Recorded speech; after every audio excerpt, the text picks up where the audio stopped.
देखो, टॉपिक का नाम है हमारे bill of exchange. Bill of exchange क्या होता है? ये हमारा नेगोशिएबल इंस्ट्रूमेंट का सेकंड पार्ट है। पहला जो पार्ट था वो था हमारा प्रोमिसरी नोट, ये है सेकंड पार्ट। और हमारा जो थर्ड पार्ट है वो है चेक। इसमें देखो, मैंने एक चीज तुम्हें याद करने के लिए मैंने कहा था कि ये एक चीज याद रखना कि जो तुम्हारा इसका सेक्शन है वो कैसे याद रखना है। ये नाम ऐसे याद रखना है, PBC। और सेक्शन कौन से थे? 4, 5, 6। तो ये थोड़ा याद रखना कि हमारा जो बिल ऑफ एक्सचेंज का सेक्शन है वो है सेक्शन 5। ओके, अभी देखो, मैं डेफिनेशन तुम्हें एक्सप्लेन कर उससे पहले एक मैं छोटी सी स्टोरी तुम्हें एक्सप्लेन करता हूँ, तो तुम्हें इसमें कुछ टर्म्स जो है वो क्लियर हो जाएंगे। ओके, तो यहाँ पे अभी थोड़ा ध्यान देना सभी लोग। देखो यहाँ पे क्या लिखा है, जैसे एक एज्यूम करो कि ये है मिस्टर ए। ठीक है, ये कौन है? ये मिस्टर ए है। और यहाँ पे है, ये है mister B. Okay, mister A जो है, यहाँ पे मैं नाम भी लिख देता हूँ, मिस्टर ए। और ये है मिस्टर बी। मिस्टर ए है, ये है सेलर। और मिस्टर बी जो है वो है बायर। ध्यान से समझना, मिस्टर ए ने क्या किया? मिस्टर ए ने कुछ गुड्स जो है वो मिस्टर बी को सेल किया। तो यहाँ पे मैं लिख देता हूं कि इन्होंने क्या किया था? क्रेडिट सेल किया था। याद रखना कि जब हम क्रेडिट सेल करते हैं तभी बिल ऑफ एक्सचेंज चेक, ये सॉरी, बिल ऑफ एक्सचेंज जैसा क्वेश्चन अराइज होता है, या प्रोमिसरी नोट जैसा क्वेश्चन अराइज होता है। राइट, जब हम कैश सेल कर देते हैं तो उसमें तो ये क्वेश्चन अराइज होगा ही नहीं। ओके, तो यहाँ पे मैंने क्या किया है, यानी ये जो मिस्टर ए था, इन्होंने मिस्टर बी को क्रेडिट सेल किया है। और क्रेडिट सेल किया है 30,000 का।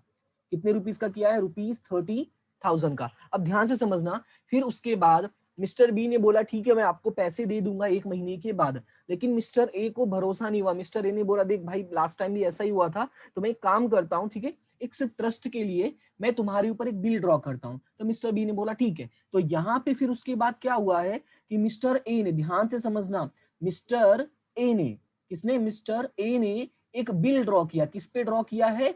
मिस्टर बी पे। ओके, तो यहां पे इन्होंने क्या किया है? एक बिल ड्रॉ किया है। याद रखना, जो बेसिकली ये बिल ड्रॉ होता है ये एक तरह का ऑर्डर होता है। देखो, जो प्रोमिसरी नोट होता है वो यहाँ पे एक्नॉलेज होता है कि भाई मैं दे दूंगा, और यहाँ पे क्या होता है? ये ऑर्डर होता है कि भाई तू पैसे दे देना। राइट, या तू पैसे देगा, ऐसे समझो। ओके, तो यहाँ पे मिस्टर ए ने मिस्टर बी के ऊपर क्या किया है? एक बिल ड्रॉ किया है। जब ये बिल मिस्टर बी के पास पहुंचा तो मिस्टर बी ने इसको क्या कर लिया है? एक्सेप्ट कर लिया।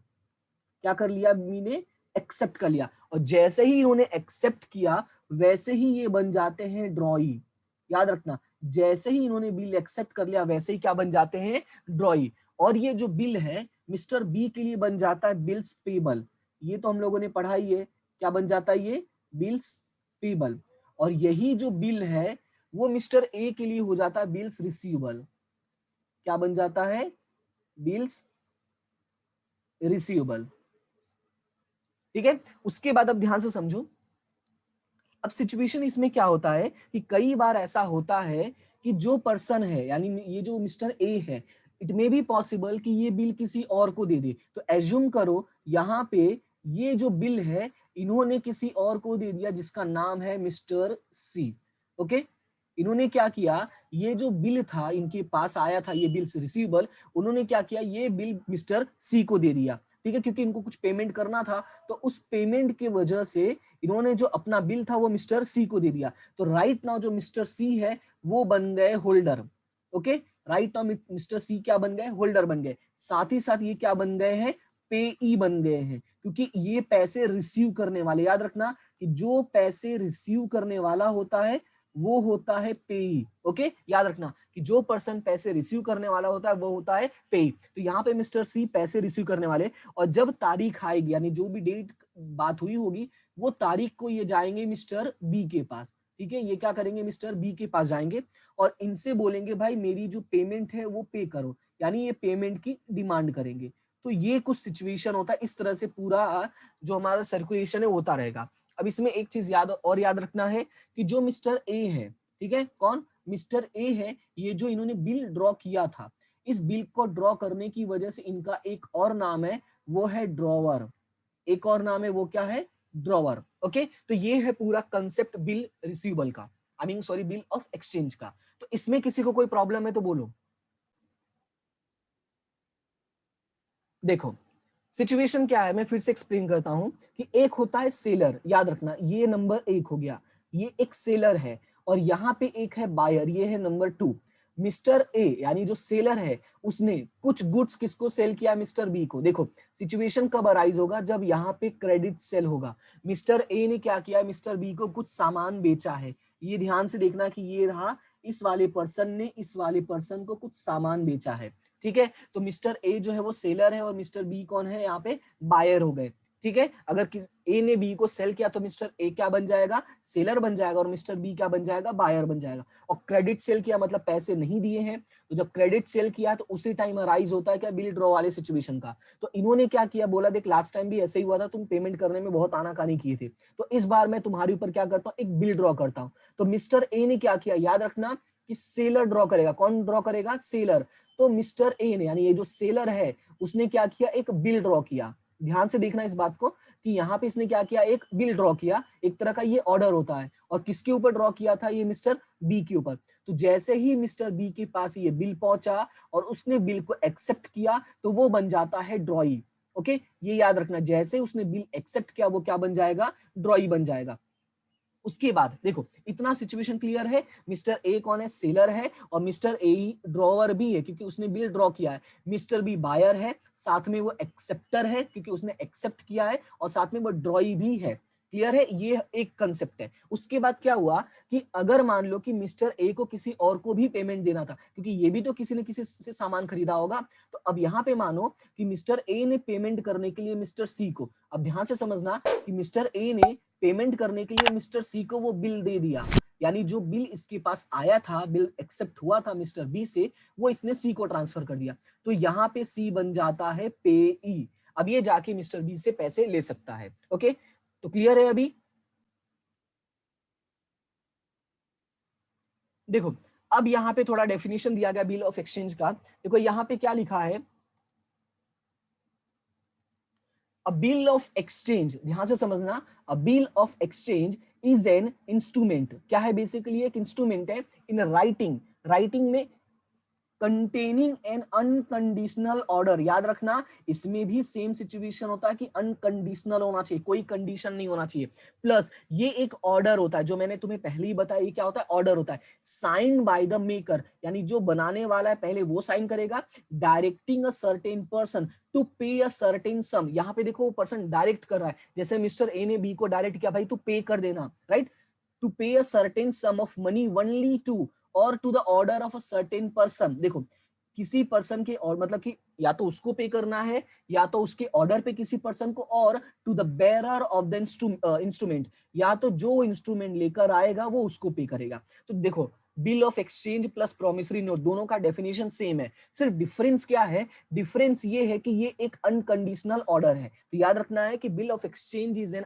Instrument in writing containing an unconditional order signed by the maker। ये याद रखना, it is signed by the maker directing a certain person, right, किसी पर्सन को ये क्या कर रहा है, डायरेक्ट कर रहा है, to pay a certain sum of money, to pay a certain sum of money, certain person certain sum of money to the order of a certain person। और कोई एक मिस्त्री को, हर जगह एक वर्ड लिखा हुआ है certain, यानी हर चीज फिक्स होना चाहिए, कोई भी चीज ऐसा नहीं होना चाहिए जो यहाँ पे प्रोबेबिलिटी पे डिपेंड हो या अंदाजे बस का हो, ठीक है, या कोई कंफर्म ना हो, हर चीज सर्टेन होगा तभी ये इंस्ट्रूमेंट तुम्हारा प्रॉपर होगा। ओके, टू द बे और to the bearer of instrument, या तो जो लेकर आएगा वो उस पर्सन को पे करना है। तो ये है तुम्हारा बिल ऑफ एक्सचेंज का डेफिनेशन। अब आगे देखो यहाँ पे लिखा है the maker of bill of exchange is called the drawer. तो ये मैंने तुम्हें पहले एक्सप्लेन कर दिया कि जो बिल बनाता है वो क्या बन जाएगा, ड्रॉअर बन जाएगा। And the person who is directed to pay is called the drawee. देखो यहाँ पे लिखा है हु इज डायरेक्टेड टू पे,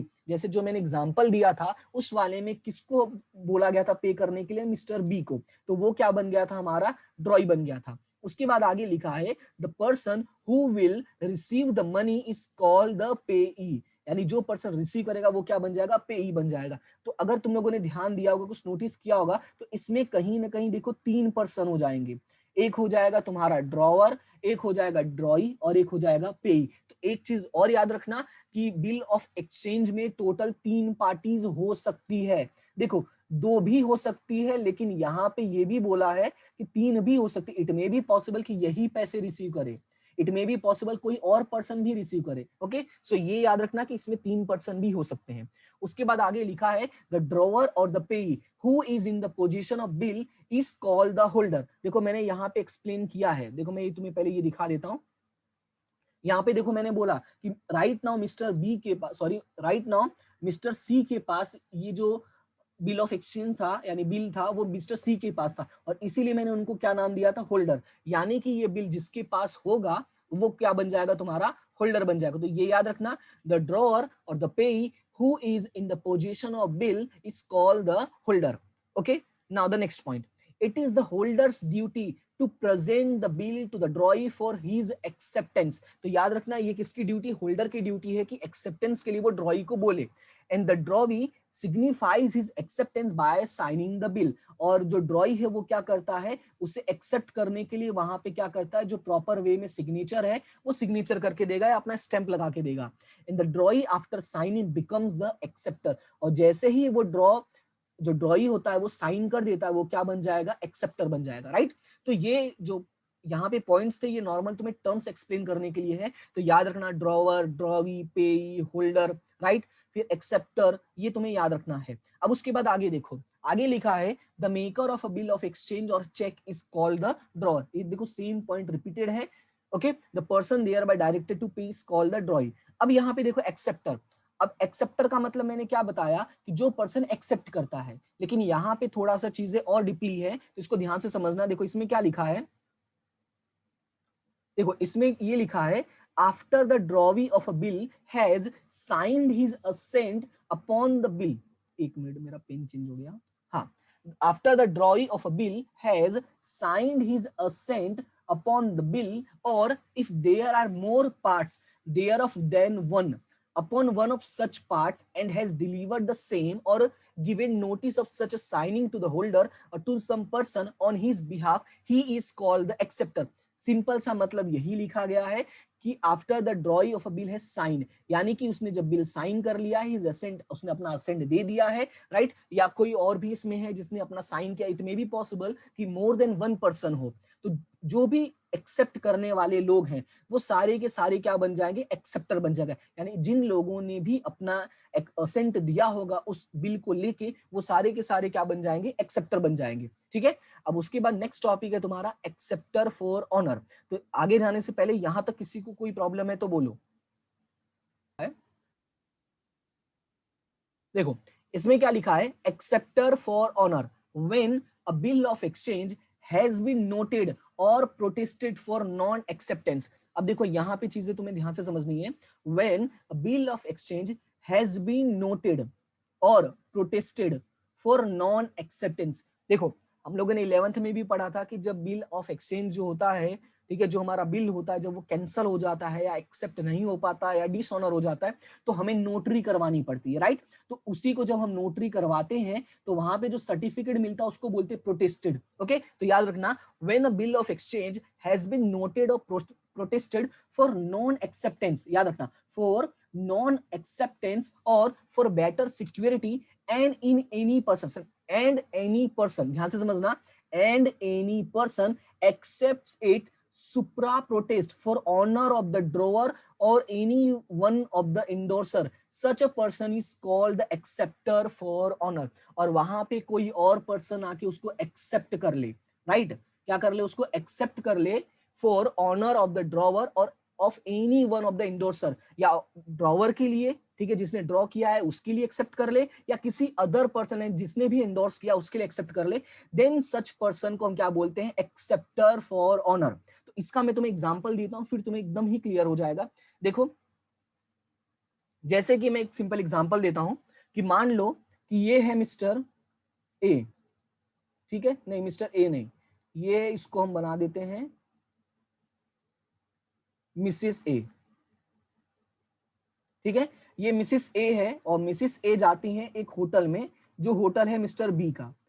ध्यान से समझना, मिसेस ए जाती हैं होटल में मिसेस, ठीक है, ध्यान से समझना इसको कि मिसेस ए एक होटल में गई, कहाँ पे, मिस्टर बी के, यहाँ पे मैं लिख भी देता हूँ ये होटल है, और यहाँ पे जाने के बाद इन्होंने 1500 रुपए का नाश्ता कर लिया, या यूं समझो डिनर कर लिया है, ठीक है।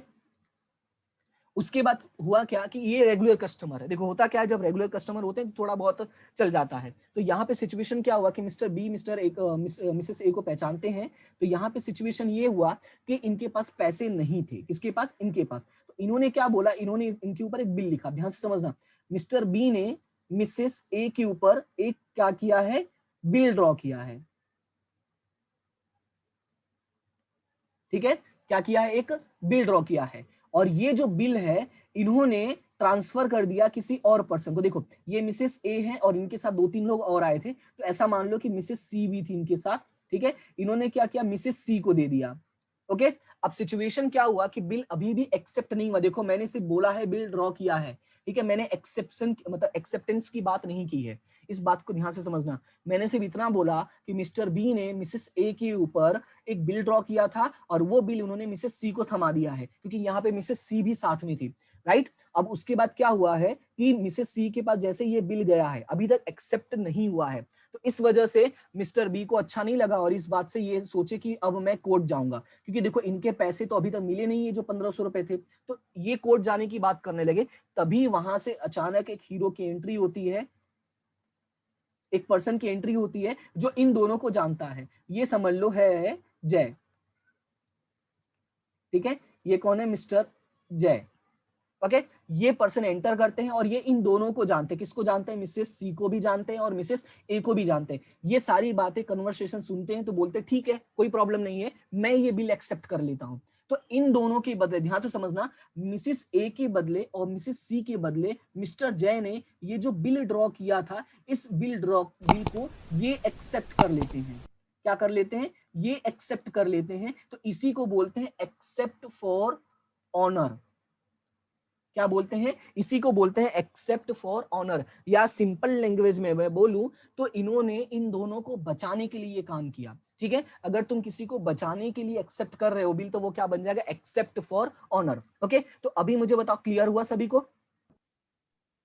देखो एक सिंपल और एग्जांपल देता हूं, जैसे कि मान लो तुम किसी दुकान में पानी पूरी खाने गए थे, ठीक है, और तुम लोगों ने जोश जोश में पानी पूरी खा लिया।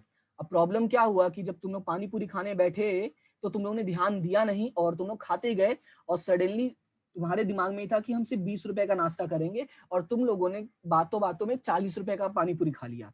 अब प्रॉब्लम ये थी कि पैसे थे सिर्फ 20 रुपए। अब तुम लोग ये भी फंस गए कि अगर पैसे नहीं दोगे तो ऐसा ना हो कि वो बर्तन साफ करवाने लगे, जैसा नॉर्मल हम लोग सोचते हैं कि अगर पैसे नहीं दिए तो बर्तन साफ करना पड़ेगा। तभी वहां से कोई तुम्हारा फ्रेंड आता, उसने बोला ठीक है चलो मैं पैसे दे देता हूँ, तो वो अब ऐसा ही बन गया, तुम्हारे लिए भगवान बन गया। तो वही यहाँ पर हो गया एक्सेप्ट फॉर ऑनर, तुम्हारे ऑनर के लिए उसने क्या किया है, एक्सेप्ट कर लिया कि भाई मैं इनके पैसे दे दूंगा, राइट। और ये यहाँ पे मैंने जो एग्जाम्पल दिया वो पैसे देने की बात की, और यहाँ पे जो एग्जाम्पल है वो बिल को एक्सेप्ट करने का है, ठीक है। तो याद रखना ये बात, वो सिर्फ एग्जांपल मैंने इसलिए दिया ताकि तुम्हें थोड़ा कंसेप्ट और क्लियर हो जाए। अब उसके बाद आगे है पेइंग। अब देखो the person named in the instrument, ध्यान से समझना, the person named in the sorry the person named in the instrument to whom or to whose order the money is by the instrument directed to be paid। देखो जब हम लोगों ने definition देखा था तो यहाँ पे लिखा था, देखो डेफिनेशन में क्या लिखा हुआ है, या तो उसी को पे करना है और to the order of certain person, या तो किसी पर्सन को पे करना है, ठीक है, उसके ऑर्डर पे। तो यहाँ पे वही बोला है कि जिस पर्सन को ये अमाउंट पे करने वाले हैं ये लोग, ठीक है, जिसका ऑर्डर है उस पर्सन को हम क्या बोलते हैं, पेई बोलते हैं। तो ये याद रखना कि जिस पर्सन का नाम मेंशन है इंस्ट्रूमेंट में, उस पर्सन को हम लोग क्या बोलते हैं, पेई बोलते हैं। अब यहाँ पे एक और टेक्निकल टर्म है, वो है ड्रॉई इन केस ऑफ नीड, ध्यान से समझना, एक और है technical term, ड्रॉई in case of need, okay. तो देखो नाम से ही पता चल रहा है ड्रॉई इन केस ऑफ नीड, यानी जब जरूरत होगी तब तुम ड्रॉई बन जाओगे। तो यहाँ पे देखो क्या लिखा है, besides the parties necessary to bill of exchange another person may be introduced at the option of the drawer, ध्यान से समझना, at the option of drawer who is called the drawee in case of need। देखो अभी तक मतलब नहीं explain किया, सिर्फ ऐसा बोला कि भाई किसी एक पर्सन को और भी इंट्रोड्यूस कर सकते हैं। तो मतलब देखो यहाँ पे लिखा है, in other words the drawer in such a situation inserts the bill, ध्यान से समझना, inserts in the bill the name of another person, ध्यान से समझना, inserts in the bill the name of another person to whom resort may be had in case of need, यानी जब कोई problem होगा तो हम उसके पास सॉल्यूशन के लिए जा सकते हैं in case of need, that is in the event of bill being dishonored by non acceptance or non payment, where a drawee in case of need is named in the bill of exchange or in any endorsement thereon.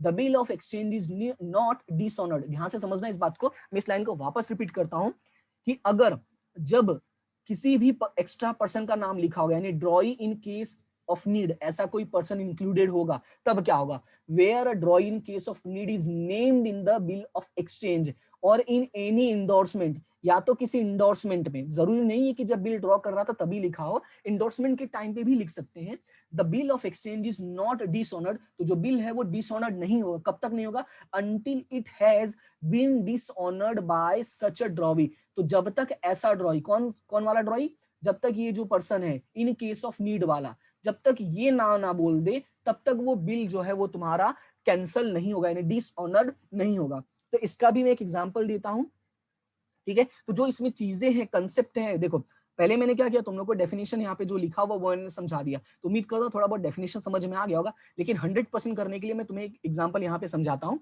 देखो situation कभी कभी कैसा होता है, market में थोड़ी बहुत problem हो जाती है, क्योंकि मार्केट सिचुएशन जो है वो अनसर्टेन होता है, तो ऐसे केसेस में क्या होता है, किसी भी पर्सन की के साथ प्रॉब्लम हो सकती है। तो जैसे मैं तुम्हें एग्जाम्पल देता हूँ, ठीक है, अब मैं यहाँ पे एक रैंडम नाम ले लेता हूँ शिवम, ठीक है, और यहाँ पे है सत्यम, और एक है सुंदरम, ठीक है। अब इसको ध्यान से समझना, अभी ध्यान से सुनना, यहां पे क्या सिचुएशन है कि शिवम ने, ध्यान से समझना, शिवम ने सत्यम के ऊपर एक कुछ गुड्स सेल किया है, ठीक है, तो यहाँ पे मैं लिख देता हूं गुड्स सोल्ड, और ये भी याद रखना क्रेडिट में सॉल्व किया है, सॉरी क्रेडिट में सेल किया है, ओके। अब सिचुएशन क्या होता है कि जब क्रेडिट में सेल किया तो बात पैसे की वही आ जाती है, तो जब बात पैसे की आ जाती तो सत्यम ने बोला ठीक है आप मेरे ऊपर बिल लिख दो, मैं एक्सेप्ट कर लेता हूं, ठीक है। शिवम बिल लिखने के लिए रेडी हो गया, लेकिन प्रॉब्लम ये है कि ये जो सत्यम है, ठीक है, इसकी मार्केट में वैसे ही रेपुटेशन खराब चल रही है, खराब चलने का मतलब क्या, इसकी सिचुएशन राइट नाउ अच्छी नहीं है, अच्छी नहीं होने का मतलब ये पेमेंट काफी लेट कर दे रहा है, और कभी कभी तो ये पेमेंट देता भी नहीं है, लेकिन शिवम ने गुड तो सेल कर ही दिया है। अब इसने क्या बोला, देख भाई मैं बिल लिखने के लिए रेडी हूं, मैं तेरे ऊपर बिल लिख देता हूं, मुझे कोई प्रॉब्लम नहीं है, ये देखो मैं बिल ड्रॉ करने के लिए रेडी हूं, लेकिन मैं तुम्हारे ऊपर भरोसा नहीं कर सकता। तो फिर तो ऐसे सिचुएशन में सत्यम ने ये बोला ठीक है कोई प्रॉब्लम नहीं है, नहीं अगर करना है तो भाई क्या कर सकते हैं, तभी सडनली सुंदरम आता है यहाँ पे, ठीक है, सुंदरम की एंट्री होती है। सुंदरम ने ये बोला देख भाई अगर मान ले सत्यम पेमेंट नहीं करेगा तो मैं पेमेंट कर दूंगा, तो ये बोलता अच्छा तू पेमेंट कर देगा, तो इसने बोला हाँ मैं कर दूंगा, टेंशन लेने की जरूरत नहीं है, तो इसने बोला ठीक है तो अब मैं तेरा नाम भी ऐड कर देता हूँ। यानी शिवम ने क्या किया, ये जो बिल ड्रॉ किया ना, इसमें नाम पहले लिखा सत्यम का, ठीक है, पहले किसका नाम लिखा, सत्यम का, फिर प्लस करके, ठीक है, फिर क्या किया, प्लस करके उसी में नाम लिख दिया सुंदरम का। इसका मतलब ये हुआ कि वो जो बिल है अब उसमें दो लोगों का नाम है, सत्यम का भी नाम है और सुंदरम का भी नाम है, और इन दोनों ने ही वो बिल एक्सेप्ट किया है। तो ये जो पर्सन है ये क्या है, ड्रॉई इन केस ऑफ नीड है, क्या है, ड्रॉई इन केस ऑफ नीड, ठीक है, क्योंकि मेन कौन है पर्सन, ये मेन पर्सन है, यही पेमेंट करने वाला है, लेकिन ये पेमेंट अगर नहीं कर पाता है, देखो पहले क्लियरली मेंशन है कि पहले सत्यम का नाम है, और शिवम ने जो गुड सेल किया वो भी किसको सेल किया है, सत्यम को, पैसे भी किससे लेने वाला है, सत्यम से लेने वाला है, लेकिन अगर वो पैसे नहीं देता है तो वो किसके पास जाएगा, फिर वो सुंदरम के पास जाएगा, क्योंकि सुंदरम ने बोला कि अगर वो पैसे नहीं देता है तो मैं देता हूं। तो याद रखना है कि जब तक सत्यम पैसे नहीं देता है, ठीक है, जब तक वो क्लियरली बोल दे कि मैं पैसे नहीं दूंगा तब तक वो सुंदरम के पास नहीं जाएगा, सुंदरम सबसे लास्ट में आएगा, इसीलिए इसका नाम है इन case of need. Okay clear है अभी सभी को। देखो अब यहाँ पे कुछ इसेंशियल्स हैं, इसके इसेंशियल एलिमेंट्स देखो क्या क्या चीजें हैं, the following essential elements must be present in every valid bill of exchange, यानी जितने भी बिल होते हैं उसके अंदर ये चीजों का होना जरूरी है। सबसे जो पहला पॉइंट है वो ये है कि वो राइटिंग में होना चाहिए, जो हम लोगों ने डिस्कस भी किया है कि राइटिंग में ही होना चाहिए, ओरल अलाउड नहीं है। तो पहला पॉइंट क्या है कि भाई राइटिंग में होना चाहिए। दूसरा, the instrument must be signed by the drawer, यानी जो ड्रॉवर है उसका भी सिग्नेचर होना चाहिए। उसके बाद आगे लिखा है the instrument must contain in order to pay. देखो मैंने पहले ही क्लियरली बोला था डेफिनेशन में जब एग्जांपल दिया तभी कि ये एक तरह का ऑर्डर है, ठीक है, ये क्या है, एक तरह का ऑर्डर है, ऑर्डर टू पे। जब ये ऑर्डर टू पे है which is express and unconditional, ये एक्सप्रेस किया क्योंकि तुमने बोला है भाई पे कर, राइट। और ये दूसरा चीज क्या इसके अंदर इंक्लूडेड है कि ये अनकंडीशनल होना चाहिए। तो ये तीन चीजें तो डेफिनेशन से ही पता चल गया। अब उसके बाद नेक्स्ट है द ऑर्डर टू पे may be in the form of request but it should be imperative. देखो इट मे बी पॉसिबल कि तुम रिक्वेस्ट भी करो, ऐसा नहीं है कि भाई पे कर दो, ऐसा होता है ना कि भाई तुम्हें पे करना है या please pay the money, it may be possible. Okay, the introduction of the term of gratitude will be much obliged etc does not destroy the promise to pay। see इसमें क्या लिखा है, the introduction of the term of gratitude मतलब क्या, will be much obliged. जैसे कि मैं ऐसा बोलता हूं कि देखो भाई अगर पेमेंट कर दोगे तो मेरे लिए बहुत अच्छा होगा, ठीक है, या मेरा अच्छा होगा। सो इसका मतलब ये नहीं कि वो बिल नहीं बनेगा, वो भी बिल बनेगा और it will not destroy the promise to pay. Okay, तो ये याद रखना है। However merely giving authority to someone to pay the money is not a sufficient। लेकिन यहाँ पे बोला है सिर्फ उसको बोलना, अथॉरिटी देना कि भाई तुम्हें पे करना है इज नॉट सफिशिएंट। तुम्हारा ये मेंशन होना जरूरी है कि वो तुम सामने वाला ऑर्डर मतलब ऑर्डर मेंशन करना जरूरी है कि उसे पे करना है। उसके बाद number 4, the drawer drawee and the pay must be certain and definite individuals. देखो इसमें मैंने बोला ना कि जो भी पर्सन होंगे वो क्या होंगे, सर्टेन होंगे, फिक्स होंगे और डेफिनेट इंडिविजुअल्स होंगे, ये याद रखना। इसलिए देखो यहाँ पे तीनों अलग लिखा है, drawer, drawee and the pay. उसके बाद आगे लिखा है the sum payable must be certain. तो ये भी मैंने क्लियरली मेंशन किया था उसमें कि सर्टेन सम, सर्टेन पर्सन, ये चीजें फिक्स होनी चाहिए। ऐसा नहीं लिखना चाहिए कि 1000 एंड मे बी जो भी रिक्वायर्ड होगा, नहीं, 1500 तो 1500 रुपए ही लिखना चाहिए उसमें। फिर उसके बाद आगे लिखा है the payment must be in the legal tender money of India. ये तो हमने प्रोमिसरी नोट में भी देखा था भाई, लीगल टेंडर और इंडिया का ही होना चाहिए।